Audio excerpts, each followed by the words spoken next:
Do the parents of a first-grade girl have a right to know if teachers and administrators at her school are encouraging her to believe that she's really a boy trapped in a girl's body? This seems like a simple question with an obvious answer. The answer is yes. Yes, of course, the parents of a minor should at the very least know if their kid's school is influencing them toward making such a life-altering choice. Now, who's going to tell the public school district in Madison, Wisconsin?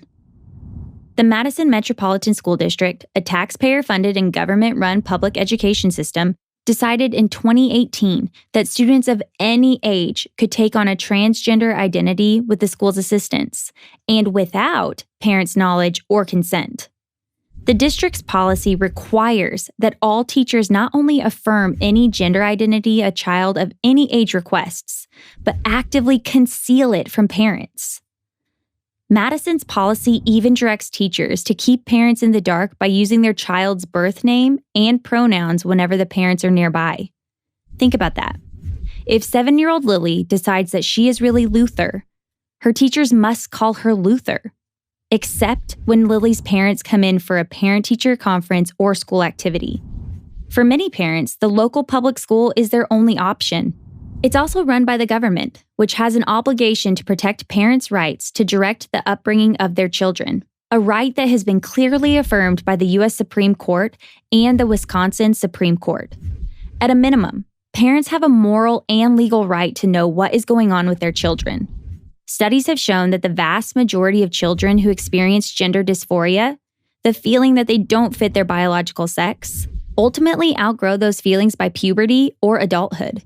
By contrast, studies also show that affirming a young child's gender dysphoria can have the opposite result, reinforcing these feelings well into adulthood, and leaving parents out of the discussion makes matters even worse.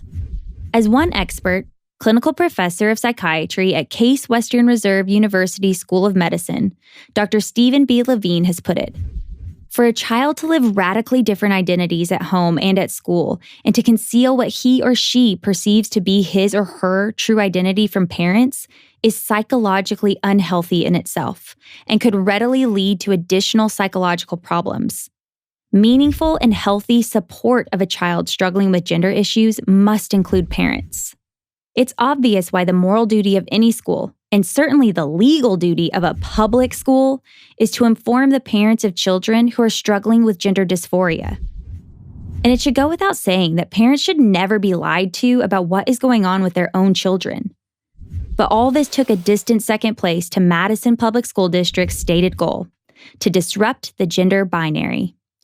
In May 2019, one of the schools in the district held an assembly where kindergartners through 5th graders were made to watch a video of one of their teachers. In the video, the teacher read a book that says things like, "Are you a boy or a girl? How can you be both? Some days I am both. Some days I am neither. Most days, I am everything in between." Then came the big reveal. The teacher, 6 and 7-year-olds were told, now identifies as the opposite sex.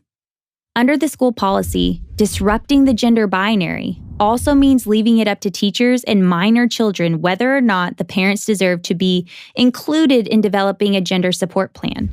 And to keep parents as in the dark as possible, the policy instructed teachers to file the plan in their own confidential records, not in student records, which parents have a legal right to see.